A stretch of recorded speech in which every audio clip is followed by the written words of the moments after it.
दोस्तों नमस्कार।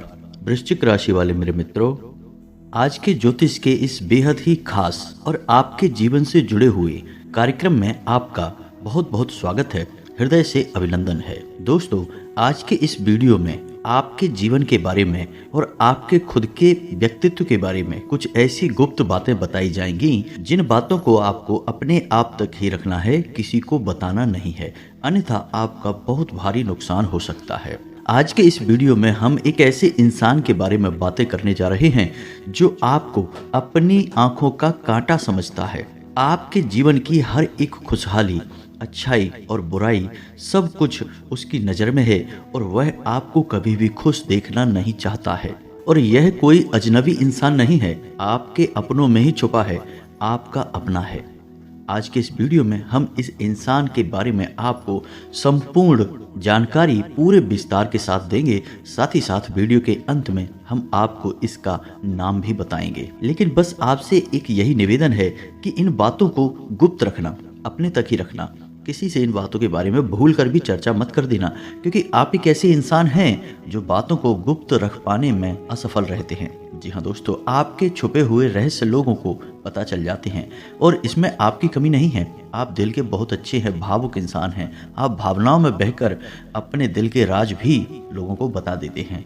लेकिन आप जिन्हें अपना समझकर इन बातों को बताते हैं, असल में वे ही आपके सबसे बड़े शत्रु साबित होते हैं और बाद में आपको बहुत भारी नुकसान करवाते हैं। तो वीडियो में बेहद ही खास जानकारी है, केवल और केवल आपके लिए यह जानकारी तैयार की गई है। तो बस हमारा आपसे यही निवेदन है कि आप वीडियो को पूरा देखें। बीच में छोड़कर अगर जाएंगे तो आप अपना बहुत भारी नुकसान कर लेंगे, क्योंकि हम आपके लिए बहुत मेहनत कर रहे हैं, दिन रात प्रयास कर रहे हैं कि आपके जीवन से हर एक कष्ट और परेशानी चुन चुन कर बाहर निकाली जाए। तो ऐसे में यदि आप वीडियो को पूरा देखेंगे ही नहीं तो हमारी मेहनत तो खराब होगी ही, साथ ही साथ आपके जीवन से भी परेशानियां दूर नहीं होंगी। और एक और खास बात दोस्तों, कि हम अपने वीडियो में जो भी जानकारियां आपको देते हैं वे संपूर्ण जानकारियां ज्योतिषीय आकलन पर आधारित होती हैं, ग्रह गोचर के आधार पर बताई जाती हैं। साथ ही साथ हम अपने धर्म शास्त्रों को भी इन जानकारियों में शामिल करते हैं। दोस्तों, ज्योतिष और आध्यात्म कोई अलग अलग चीजें नहीं हैं। ज्योतिष का भी जन्म हमारे वेदों से ही हुआ है। इसी वजह से ज्योतिष और वैदिक परंपरा दोनों एक दूसरे से मिली हुई हैं। ज्योतिष पूर्ण ही तब होता है जब उसमें वैदिक परंपरा शामिल हो जाती है, अध्यात्म शामिल हो जाता है, धर्म शामिल हो जाता है। इस वजह से हम अध्यात्म को, धर्म को भी आपके जीवन में जोड़ने का प्रयास करते हैं। दोस्तों, हमारे इस प्रयास को कामयाब अवश्य बनाएं। हमारे वीडियो को आप पूरा अवश्य देखा करें, आपको हर समय कुछ न कुछ नया सीखने को मिलेगा। जी हाँ दोस्तों, तो चलिए आज के इस वीडियो को प्रारंभ करते हैं। लेकिन प्रारंभ करने से पहले माँ भद्रकाली के सच्चे भक्त पूरे भाव के साथ, पूरे श्रद्धा के साथ कमेंट में जय माँ भद्रकाली अवश्य लिखें। माता का सीधा प्रेम और आशीर्वाद आपको प्राप्त हो जाएगा। दोस्तों, याद रखें कि जिनके साथ है माता भद्रकाली, उनका कोई बाल भी बांका नहीं कर सकता है। ऐसे में आपकी राशि के जातकों को माता के साथ की बहुत अधिक आवश्यकता रहती है। दोस्तों, हम आपको बताना चाहेंगे कि आप एक ऐसे इंसान हैं या आपकी राशि के जातकों की व्यक्तिगत दुश्मनी किसी से नहीं होती है, या यूं कहें कि आप अपने मन में किसी के लिए कोई गलत भावना या बैर नहीं रखते हैं। हाँ, ऐसा अवश्य होता है कि कभी कभार थोड़ी बहुत छुटपुट नकारात्मक घटनाओं की वजह से आपके मन में क्रोध अवश्य भर जाता है, और जब आपके मन में क्रोध होता है तब आपके मन में बहुत गलत विचार भी आते हैं। लेकिन जैसे ही आपका क्रोध शांत होता है, आप सब कुछ भूल जाते हैं और हर एक इंसान को माफ भी कर देते हैं। आप किसी के लिए भी अपने मन में मैल नहीं रखते, बैर नहीं रखते हैं। इसी वजह से आपका सीधे तौर पर कोई भी शत्रु नहीं होता है और आप किसी का बुरा करना भी नहीं चाहते हैं। लेकिन आपकी राशि की सबसे नकारात्मक बात यह है कि जहां आप किसी से कोई दुश्मनी नहीं मानते हैं, वहीं बहुत सारे ऐसे लोग हैं जो आपके आसपास ही रहते हैं और आपसे बहुत शत्रुता मानते हैं, या यूं कहें कि आपके गुप्त शत्रु बहुत होते हैं जो आपका भला नहीं देख सकते।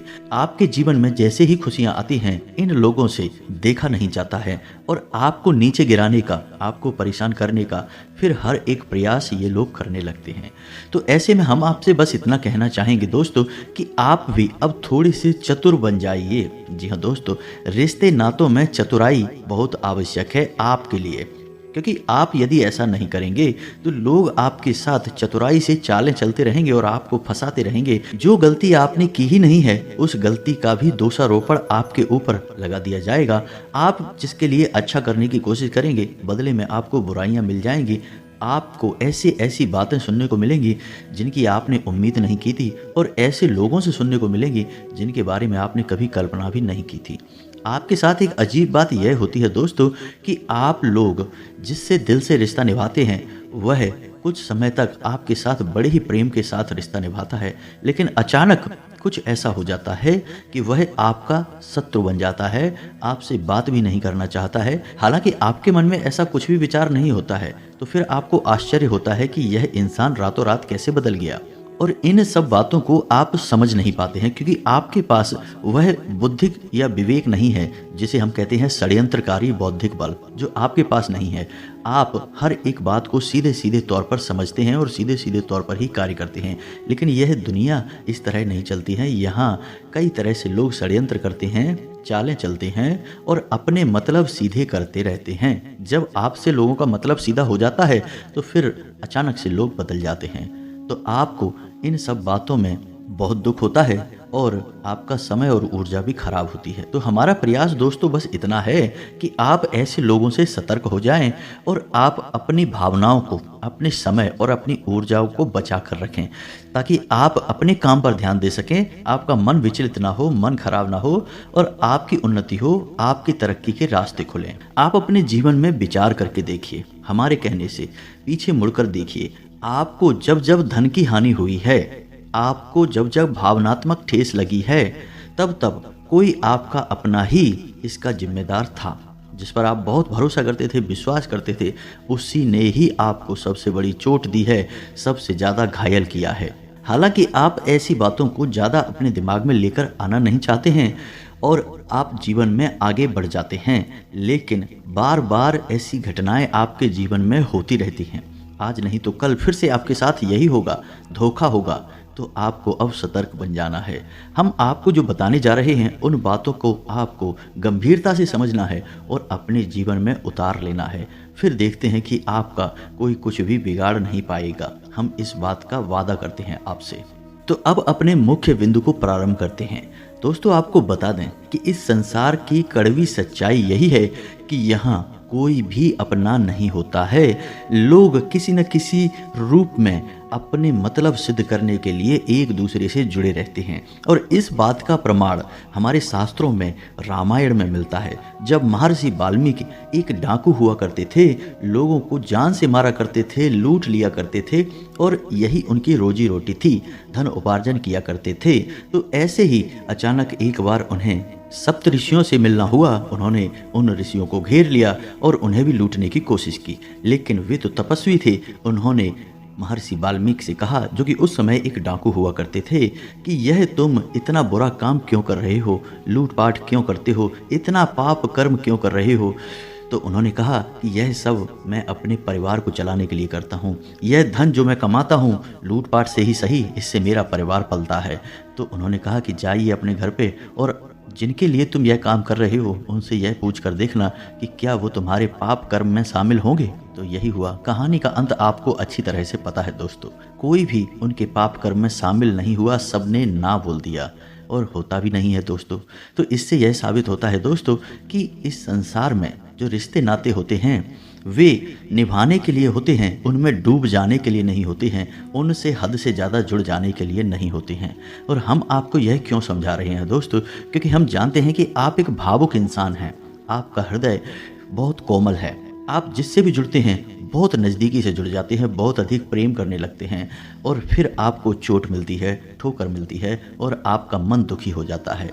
ठीक जिस प्रकार महर्षि वाल्मीकि को चोट लगी, ठोकर लगी, ठीक जिस प्रकार गोस्वामी तुलसीदास जी को ठोकर लगी अपनी ही पत्नी से और वे संत हो गए और रामचरितमानस का गठन कर डाला। संतों के ये प्रमाण हमें इस बात की ओर इशारा करते हैं कि हमें रिश्ते निभाने हैं, वे हमारी जिम्मेदारियां हैं, लेकिन हमें उनमें डूब नहीं जाना है, आसक्ति नहीं रखनी है, हमें मोह नहीं करना है, प्रेम करना है। और प्रेम का मतलब होता है अपनी जिम्मेदारियों को पूरे भाव के साथ निभाइए, जैसे कि आप ईश्वर की सेवा कर रहे हैं, ना कि आप उनसे हद से ज़्यादा मोह करके उनसे जुड़ जाइए, चिपक जाइए और बाद में फिर आपको ठोकर मिलेगी। उम्मीद है कि आपको इन सब बातों से कुछ समझ में आ रहा होगा। हम आपसे यही कहने की कोशिश कर रहे हैं कि आप अपने रिश्ते नातों को प्रेम के साथ निभाइए, लेकिन हद से ज़्यादा मोह मत करिए। अपने गुप्त राज किसी को मत बताइए और समय से ज़्यादा और समय से पहले किसी को भी कुछ भी देने की कोशिश मत करिए। मान लीजिए कि कोई रिश्ता आपका आज बना और 2 दिन बाद ही वह आपसे किसी प्रकार की मदद मांग रहा है, पैसे रुपए की मदद मांग रहा है खास तौर से, तो आप तुरंत उसकी मदद के लिए तैयार मत हो जाइए। पहले उसे जांचिए, परखिए, उसके स्वभाव को देखिए, उसके पिछले रिकॉर्ड को भी देखिए कि दूसरों के साथ उसने किस प्रकार का लेन देन किया था, कहीं उसने किसी के साथ कोई धोखा तो नहीं किया था। कई तरह के विचार हैं जिनको आपको अपने मन में लेकर आना है, उसके बाद ही फिर आगे अपना फैसला लेना है। यदि वह हर एक प्रकार से खरा उतरता है तो आप उसकी निश्चित मदद कीजिए, और यदि आपको पता चल जाए कि यह धोखेबाज है तो बिल्कुल उससे हाथ खींच लीजिए। ज़रूरत नहीं है उसके साथ रिश्ता निभाने की। इसी प्रकार आप हर एक रिश्ते नाते की एक सीमा तय करिए दोस्तों। इससे होगा यह कि आपका मन हल्का रहेगा, आपको किसी प्रकार का दुख और संताप नहीं रहेगा। अन्यथा आप छोटी छोटी बातों को अपने मन से लगाते रहेंगे। किसी ने कुछ कह दिया, किसी ने कुछ कर दिया, छोटी छोटी बातों को मन में लगाते रहेंगे और हर वक्त आप पीड़ा युक्त रहेंगे, दुखी रहेंगे, परेशान रहेंगे। इसके बजाय आप यह करें कि लोगों से ज़रूरत से ज़्यादा ना जुड़ें, बल्कि आप उससे जुड़ें जिससे जुड़ने के लिए हमारा, आपका और संसार के हर एक जीव का जन्म हुआ है, और वह है ईश्वर भगवान। इन सब बातों को हमें आपको बताना ही पड़ेगा दोस्तों, क्योंकि आपको झकझोर कर हिलाने वाला चाहिए, आपको सच्चाई से अवगत कराने वाला चाहिए। लोग हमेशा आपके साथ इसका उल्टा करते हैं, आपकी भावनाओं के साथ खिलवाड़ करते हैं और आपकी भावनात्मक कमजोरी का फायदा उठाते रहते हैं। तो अब हम आपको बताएं कि वह कौन इंसान है जो आपको अपने रास्ते का, अपनी आंखों का कांटा समझता है। उससे पहले कुछ जरूरी बातें हैं जो आपको और बता दें, आपके भविष्य को लेकर हैं। जो ग्रहों की चाल है, जो ग्रह गोचर है, उसके अनुसार आपको क्या काम करने हैं और क्या नहीं करने हैं। दोस्तों, आने वाले 3 से 4 दिनों में आपको किसी भी प्रकार की यात्रा नहीं करनी है, खास तौर से लंबी दूरी की यात्राएं नहीं करनी है। यदि आप ऐसी कोई यात्रा करते हैं तो आपको बहुत परेशानियों का सामना करना पड़ेगा। यात्रा भी कष्टदायक होगी और आपका मकसद भी हल नहीं होगा, यानी जिस काम के लिए आप यात्रा करेंगे वह सफल नहीं होगा। एक और बात हम आपको बता दें कि आने वाले 3 से 4 दिनों तक आपके मन में नकारात्मक विचार बहुत आएंगे। नकारात्मक लोग भी आपसे जुड़ने की कोशिश करेंगे जो आपके मन को जहरीला करेंगे, आपके मन में नकारात्मकता के बीज बोएंगे। तो आपको ऐसे लोगों से दूर रहना है और अपने मन को अध्यात्म की ओर मोड़ना है, ईश्वर का भजन करना है, नाम जप करना है, और जिस भी आराध्य की आप पूजा करते हैं उसकी भक्ति में डूब जाना है। और अपने काम पर भी आपको पूरा ध्यान देने की आवश्यकता है दोस्तों। इन दोनों बातों को आप ध्यान में रखें। अपने स्वास्थ्य पर भी आप थोड़ा ध्यान दें दोस्तों। आपको पीठ, कमर और कमर के निचले हिस्से में दर्द हो सकता है, हल्का बुखार और थकान भी हो सकती है। एक और बात आपको बता दें कि आप जो रुपए पैसे खर्च करने के बारे में सोच रहे हैं, एक बार और विचार कर लें। कहीं ऐसा ना हो कि आपका पैसा खर्च हो जाए और फिर आपको यह एहसास हो कि यह तो फिजूल खर्ची थी। जी हाँ दोस्तों, तो यदि आप किसी जगह पैसा खर्च करने के बारे में सोच रहे हैं, कुछ काम करने के बारे में सोच रहे हैं, तो एक बार रुक जाएं और विचार कर लें, तभी आगे बढ़ें, क्योंकि आपका पैसा व्यर्थ बर्बाद होने के आसार बन रहे हैं। अपनी सोच को सकारात्मक रखें, अपने दिमाग को ठंडा रखें, किसी के साथ किसी भी प्रकार की बहस में ना पड़ें, अन्यथा यह बहस झगड़े का रूप ले सकती है। और अपने पिता के साथ अपने संबंध अच्छे बनाने की कोशिश करें। जी हाँ दोस्तों, यदि आपके संबंध आपके पिता के साथ नकारात्मक होंगे तो आपके मान सम्मान में भी कमी आएगी और आपके रुपए पैसे की आवक में भी प्रभाव पड़ेगा। इसी के साथ साथ आपको व्यापार में किसी भी नए प्रयोग से बचना है। कुछ समय तक रोक दें यदि आप व्यापार के स्थल पर किसी प्रकार का बदलाव करने के बारे में सोच रहे हैं। कुछ दिन रुक जाएं, उसकी बात करें। साथ ही साथ यदि आप नौकरी करते हैं तो अपने उच्च अधिकारियों का ध्यान रखें। जी हाँ दोस्तों, किसी ने आपके उच्च अधिकारियों के कान भरने का कार्य किया है। आपके कार्यस्थल पर भी आपके शत्रुओं की कमी नहीं है।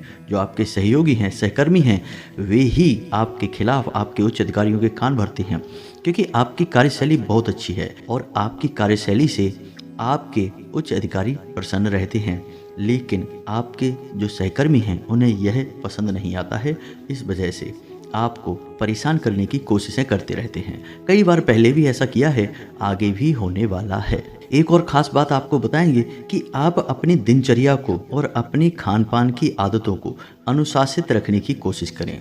अपने खान पान को नियंत्रित रखें, स्वास्थ्यवर्धक रखें और दिनचर्या को भी संतुलित रखें, अन्यथा आपकी तबीयत खराब हो सकती है, सेहत को नुकसान हो सकता है। आपके किसी पुराने मित्र से मुलाकात भी हो सकती है, जिससे मिलने के बाद आपको बहुत अच्छा भी लगेगा और आपकी पुरानी यादें भी ताज़ा हो जाएंगी।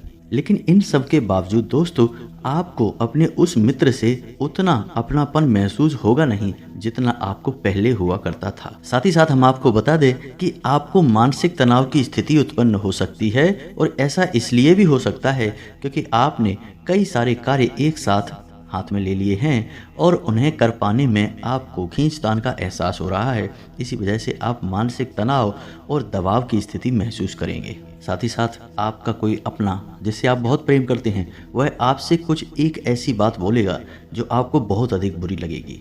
आपका मान भी इस बात की वजह से कम हो जाएगा। साथ ही साथ दोस्तों, संपत्ति को लेकर किसी प्रकार का विवाद हो सकता है। रुपए पैसे को लेकर भी कहीं न कहीं विवाद या फिर मनमुटाव या तनाव की स्थिति उत्पन्न हो सकती है। हम आपसे फिर से एक ही बात कहेंगे दोस्तों कि आपको नकारात्मकता से दूर रहना है और आत्मविश्वास को बढ़ाना है, क्योंकि आपके अंदर आत्मविश्वास की कमी आपको महसूस होगी, जिसकी वजह से आपके कई काम बिगड़ सकते हैं और आपको नुकसान हो सकता है। थोड़ा बहुत आलस भी आपको महसूस होगा। आलस की वजह से आपके कुछ काम भी टाले जा सकते हैं, तो थोड़ा सतर्क रहें, आलस न दिखाएं, कार्यों को आगे बढ़ाने की कोशिश न करें, अपने हर कार्य को समय पर ही पूरा करें, अन्यथा आपको कोई भारी नुकसान हो सकता है। एक और बात दोस्तों, हम आपको कहेंगे कि आप छोटी छोटी बातों को महत्व न दें, ना ही किसी के द्वारा कही गई कोई भी बात, ना ही छोटे छोटे आरोप प्रत्यारोप के चक्कर में आपको पड़ना है, अन्यथा आपका मन खराब होगा, आपकी ऊर्जा दूषित होगी। साथ ही साथ हम आपको यह भी बता दें कि यदि आपको बहुत अधिक निराशा का एहसास हो तो आप इस मंत्र का जाप कर सकते हैं। आप देखेंगे कि 21 बार ही यदि आप इस मंत्र का उच्चारण कर लेंगे तो आपका मन हल्का हो जाएगा, आपको काफ़ी अच्छा महसूस होने लगेगा। दोस्तों, यह एक बीज मंत्र है और माँ भद्रकाली को समर्पित है, तो ध्यान से सुने। मंत्र बहुत ही सरल है। मंत्र कुछ इस प्रकार है, ओम क्लीम। फिर से एक बार सुने, ओम क्लीम। बस आपको सच्चे मन से भाव के साथ माता भद्रकाली को याद करते हुए इस मंत्र का 21 बार या 11 बार ही जाप कर लेना है। आपका मन हल्का हो जाएगा, आपको शांति का एहसास होगा और आपके मन में जो उथल पुथल मची हुई है वह भी शांत हो जाएगी। तो अब हम आपको बताते हैं कि वह कौन इंसान है जो आपको अपने रास्ते का कांटा समझता है और आपसे बहुत बुरी तरह से जलता है, आपको परेशान करना चाहता है, आपकी खुशियाँ उससे देखी नहीं जाती हैं। दोस्तों, ध्यान से सुनिए, उस इंसान का नाम का पहला अक्षर रा है। जी हाँ दोस्तों, और उसकी तुला राशि है। जी हाँ दोस्तों, और वह आपका अपना ही है और आपके आसपास ही रहता है। आपने उसके व्यवहार में परिवर्तन कई बार पहले भी महसूस किया है और आगे भी आप लगातार ऐसा ही महसूस करते रहेंगे। आप अपने बौद्धिक बल का प्रयोग करें, लोगों का सही आकलन करें और अच्छे बुरे का भेद अच्छी तरह से करें, अन्यथा आप हमेशा परेशान होते रहेंगे, दूसरों के द्वारा उपयोग किए जाएंगे और भावनात्मक तौर पर प्रताड़ित होते रहेंगे। दोस्तों, यह एक ऐसा इंसान है जो आपको कभी खुश नहीं देख सकता है, आपके खिलाफ लगातार षड्यंत्र करता रहता है। इसका एक ही मकसद है कि यह आपसे अपना काम निकलवाना चाहता है, और जब जब यह आपसे अपना कोई काम निकलवाने की कोशिश करता है तब इसका स्वभाव एकदम अलग होता है। लेकिन जैसे ही आपके जीवन में उन्नति आती है, तरक्की आती है, आप देखेंगे कि इसका स्वभाव पूर्ण रूप से बदल जाता है। असल में यह आपसे बहुत अधिक जलता भी है और यह आपसे अपना मतलब निकालने की हर समय कोशिश भी करता रहता है। इस वजह से आप इसके व्यवहार में कई प्रकार के परिवर्तन महसूस करेंगे। थोड़ा सा सतर्क रहें, सावधान रहें। केवल यही एक इंसान नहीं है, ऐसे तो कई और भी हैं, हम पहले ही आपसे कह चुके हैं कि आपकी राशि के अपनों में ही छुपे हुए शत्रु बहुत होते हैं जो आपको धन और संपत्ति का नुकसान करवाते रहते हैं। तो आपको न केवल इस इंसान से सतर्क होना है, बल्कि इस जैसे तो कई और हैं, उनसे भी आपको सतर्क रहना है। और आपके लिए हम एक सबसे महत्वपूर्ण और सबसे उपयोगी उपाय बता देते हैं, जिससे आपके आत्मविश्वास में तो बढ़ोतरी होगी ही, साथ ही साथ आपके आसपास एक रक्षा कवच भी तैयार हो जाएगा। तो बस आपको करना इतना है कि आपको अपने जीवन में इस एक आदत को शामिल कर लेना है। और वह आदत कौन सी है, ध्यान से सुने। तो आपको करना यह है कि जब भी आपकी आंख खुले तो आप कोशिश करें कि सूर्योदय से पहले ही आपकी आंख खुल जाए और आप बिस्तर छोड़ दें। तो जब भी आपकी आंख खुले तो आपको सबसे पहले तो कराग्रे मंत्र का, यानी कि इसे हम स्वागत मंत्र भी कहते हैं, इससे हम सूर्य देवता का स्वागत करते हैं। तो हम इस मंत्र का जाप करेंगे। मंत्र बहुत ही सरल है, आपने इसके बारे में पहले भी अवश्य सुना होगा। मंत्र यदि आपको नहीं पता है तो मोबाइल की स्क्रीन पर देखें, आपको दिखाई देगा। तो मंत्र कुछ इस प्रकार है। कराग्रे बसते लक्ष्मी, कर मध्य सरस्वती, कर मूले च गोविंदा, प्रभाते कर दर्शनम। तो हमारे जो हाथ हैं इन्हें हम कर कहते हैं। तो इनके हर एक भाग में अलग अलग देवी देवताओं का वास होता है, जिनकी हमें पूरे दिन यानी कि सुबह से लेकर रात तक आवश्यकता रहती है इन देवी देवताओं की शक्तियों की, ऊर्जाओं की। तो इनसे ही हम प्रार्थना करते हैं और हम सूर्य देव का भी स्वागत करते हैं। साथ ही साथ आपको 3 बातें और कहनी हैं। पहला, स्थान देवताभ्यो नमः। दूसरा, पितृ देवताभ्यो नमः। तीसरा, कुल देवताभ्यो नमः। इन 3 बातों को आपको और बोलना है, बस एक ही बार बोलना है, बार बार नहीं बोलना है। जी हाँ दोस्तों, इसके बाद आपको बिस्तर छोड़ देना है। अब बिस्तर छोड़ते समय भी आपको यह ध्यान देना है कि किस नाक से, यानी कि नाक के जो 2 छिद्र हैं उनमें से किस छिद्र से आपकी श्वास बाहर आ रही है। यदि सीधे तरफ की यानी दाहिने तरफ की नाक से श्वास बाहर आ रही है तो आपका सूर्य स्वर चल रहा है, तो आपको दायां पैर ही जमीन पर रखना है। यदि बाएं तरफ के छिद्र से श्वास बाहर आ रही है तो चंद्र नाड़ी चल रही है, चंद्र स्वर चल रहा है, तो आपको बायां पैर ही बिस्तर से नीचे रखना है। बस सुबह का यह कार्य आप करें और आप देखेंगे कि चमत्कार होंगे दोस्तों। कई लोगों को लाभ हुए हैं, उन्होंने खुद हमसे आकर यह बात बोली है कि गुरुजी आपने जो यह उपाय बताया है इससे तो हमारा पूरा दिन ही बन जाता है और हमारे आसपास एक सुरक्षा घेरा बन जाता है, कोई चाहकर भी हमारा नुकसान नहीं कर पाता है। और तो और किसी भी प्रकार की नकारात्मक ऊर्जा, नकारात्मक विचार मन में आते ही नहीं हैं और हमेशा मन ईश्वर की भक्ति में और अपने कार्य में लीन बना रहता है। तो दोस्तों, आप हमारे कहने से एक बार इस कार्य को अपने जीवन में शामिल करके देखिए। केवल 5 दिन का प्रयोग करके देखिए, अगर बदलाव महसूस ना हो तो छोड़ देना। कोई पैसे तो लग नहीं रहे दोस्तों, बस आपकी थोड़ी सी मेहनत लग रही है और थोड़ा सा भाव लग रहा है ईश्वर के प्रति। बस आप करके देखिए, आपके जीवन में बदलाव 100% आएंगे। दोस्तों, इसी के साथ साथ आज के इस वीडियो को विराम देते हैं। कमेंट में पूरे भक्ति भाव के साथ जय मां भद्रकाली अवश्य लिखना। यदि हमारा प्रयास आपको अच्छा लगा हो तो चैनल को सब्सक्राइब करके बेल आइकन को अवश्य दबा देना। मिलते हैं अगले ज्ञानवर्धक वीडियो में, तब तक के लिए धन्यवाद। जय माता की।